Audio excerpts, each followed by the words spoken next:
Hello everyone, welcome to the channel Ashish, Vimal, Net and VRF English. So everyone, today I have brought for you all some very important questions from the Canterbury Tales written by Chaucer, and these questions are very important for the students who are preparing for UGC NET in English literature. They can be directly asked to you or some reference can be taken from these questions, but these questions are very important for you all. Okay. So everyone, I'm Ashish Vimal. I've qualified my UGC NET two times and also JRF under the guidance of Vineet sir. So let's start our questions.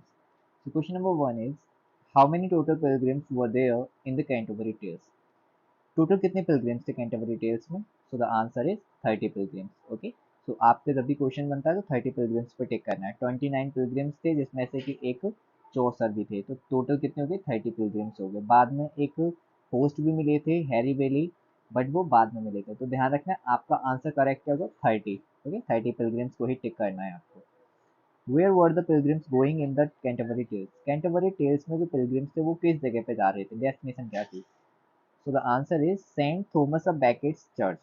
Okay, Thomas of baked का church था, ये एक martyr थे, उनके church में जा रहे थे ये सभी के सभी पिलग्रिम्स.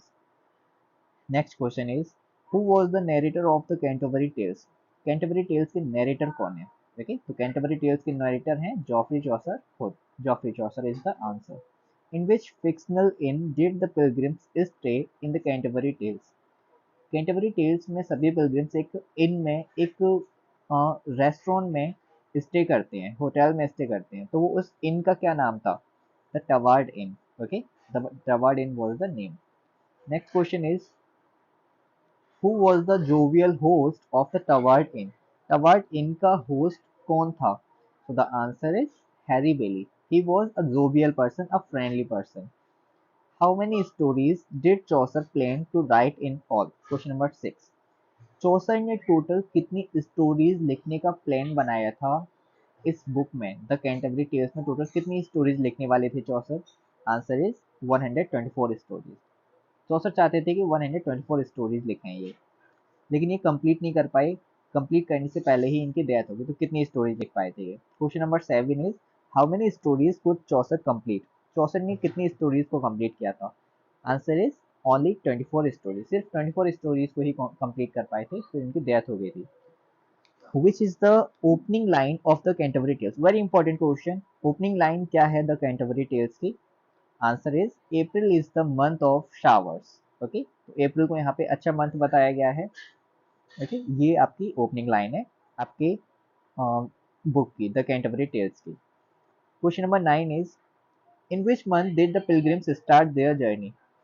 पिलग्रिम्स ने कौन से मंथ में अपनी जर्नी को स्टार्ट किया था? तो लास्ट क्वेश्चन में हमने जाना है April is the month of showers, तो अप्रैल में ही स्टार्ट किया था. सो द करेक्ट आंसर है अप्रैल. अप्रैल में जर्नी स्टार्ट करी थी उन्होंने. नेक्स्ट क्वेश्चन को देखते हैं. Question number 10 is, who suggested the idea of story telling? तो 124 स्टोरीज लिखने वाले थे चौसर. कैसे लिखने वाले थे? टोटल 30 पिलग्रिम्स थे जिसमें से कि एक हैरी वैली भी ऐड हो गए थे, 31 हो गए थे. तो 31 पिलग्रिम्स का ये प्लान बनाया था कि दो स्टोरी सभी पिलग्रिम्स चर्च पे जाते जाते सुनाएंगे, और दो स्टोरीज वहां से जब पिलग्रिम से वापस आ रहे होंगे तो वापस आते आते सुनाएंगे. तो इस तरीके से हर एक पिलग्रिम 4 स्टोरी सुनाएगा. तो टोटल 31 पिलग्रिम्स में कितनी स्टोरीज होगी? 124 स्टोरीज होगी. तो ये जो आइडिया था स्टोरीज सुनाने का, ये किसने दिया था? Who suggested the idea of story telling? So the answer is Harry Bailey, the host. Question number 11, who told the first tale? First tale किसने सुनाई थी? The knight. क्या थी इनकी tale? Palamon and Arcite. Last video में मैंने आपको tale को सुनाया भी था. Question number 12, which work was the knight's tale based on? जो नाइट की टेल थी पेलमैन एंड आर्साइड, वो किस वर्क पर बेस्ड है? Answer is Boccaccio's Teseida. These are very important question. Okay, question number 13, which tale was the last tale? जो first tale थी वो नाइट की टेल थी. अब जो लास्ट टेल थी वो लास्ट टेल किसकी थी? लास्ट टेल थी, द आंसर इज पार्सन. देखिए, पार्सन ने लास्ट टेल सुनाई थी. What was the parson tale about? Parson की टेल किस बारे में थी? Answer is seven deadly sins. His tale was a prose sermon about seven deadly sins. Okay, question number 15 देखते हैं. How many tales did Chaucer tell? Chaucer ने कितनी tales सुनाई थी? चौसर ने भी सुनाई थी क्या? जी, चौसठ ने भी टेल सुनाई थी, and the answer is two tales सुनाई थी चौसठ ने। बाकी सभी पिलग्रिम्स ने एक एक टेल सुनाई थी, चौसठ ने टू टेल सुनाई थी। फर्स्ट टेल थी इनकी tale of Thopas, second tale थी tale of Melibee. Question number 16 देखिए, how many tales out of 24 tales were in prose? Very important question. जो टेल्स थी वो एक्चुअली पोएम फॉर्म में लिखी गई थी, वर्स फॉर्म में लिखी गई थी, लेकिन कुछ जो टेल्स थी वो प्रोज फॉर्म में भी लिखी गई थी। तो कौन सी टेल्स, 24 टेल्स में से टोटल कौन सी टेल्स प्रोज में लिखी गई थी? Answer is two tales. कौन कौन सी थी वो two tales? Tale of Melibee by Chaucer, जो चौसर ने सुनाई थी, वो टेल ऑफ मिलेवी एक प्रोज में लिखी गई थी, और दूसरा है टेल ऑफ पार्सन, पार्सन की टेल। क्वेश्चन नंबर 17 पे चलते हैं। Which tale by Chaucer was criticize by the host? Host Harry Bailey ने चौसर की एक टेल को क्रिटिसाइज किया था। कौन सी वाली टेल को क्रिटिसाइज किया था? Tale of Thopas in verse form. Okay, tale of Thopas पहले चौसर ने सुनाया था, ये वर्स फॉर्म में थी, और वर्स फॉर्म में इसको देखते हुए जो हैरी वैली हैं, हैरी वैली ने इनको क्रिटिसाइज किया कि नहीं नहीं ये टेल आपकी अच्छी नहीं है। उसके बाद में फिर इन्होंने नेक्स्ट टेल सुनाई थी, जो कि टेल ऑफ मिलेवी थी। ओके, जो प्रोज फॉर्म में थी। What did Chaucer call alliteration? Chaucer ने एलिट्रेशन को क्या बताया? एलिट्रेशन यानी कि वर्ड्स फॉर्म में, जो पोएम्स लिखी जाती हैं वर्ड्स फॉर्म में, एलिट्रेशन, एलिट्रेशन को क्या बताया? ठीक है, answer is rum ram ruf, rum ram ruf बताया। Rum ram ruf means all in well, या फिर all is waste. Which pilgrim was called madam gossip? कौन से पिलग्रिम को मैडम गॉशिप कहा जाता है? Wife of Bath, wife of Bath का रियल नेम था एलिसन। ठीक है, नेक्स्ट क्वेश्चन है question number 20, who slapped wife of Bath and made her deaf? Wife of Bath को किसने स्लैप किया था और उसको बहरा कर दिया था, डेफ कर दिया था? Answer is her fifth husband Jenkins. उसके फिफ्थ हस्बैंड जेनकिंस ने उसको स्लैप किया था, और वो एक कान से बहरी हो गई थी, वाइफ ऑफ बेथ। ओके, बहुत इंपॉर्टेंट क्वेश्चन है ये। Question number 21, what was written on the brooch of the nun? Nun के जो ब्रूच है, ब्रूच पर क्या लिखा हुआ था?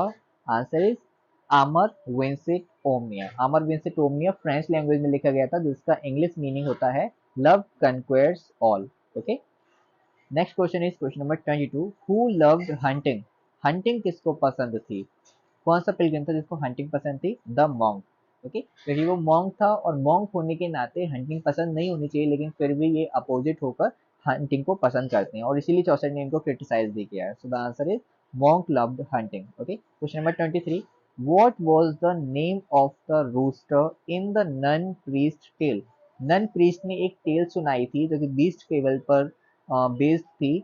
उसमें एक रूस्टर होता है, तो रूस्टर का क्या नाम था? चॉन्टिस्लर। ओके, चॉन्टिस्लर नाम था।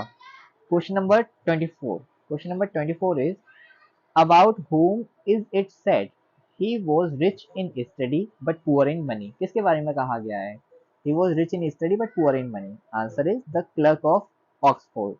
Question number 25, which Pilgrim said if gold rust what will iron do? कौन सा पिलग्रिम के बारे में, सॉरी, कौन सी पिलग्रिम ने कहा है if gold rust what will iron do? अगर सोने में ही जंग लगती है तो आयरन क्या करेगा? So the answer is the Parson. Okay, thank you everyone. These are the very important questions for UGC NET English literature, and I do recommend you please do prepare all these questions. These are very very important questions.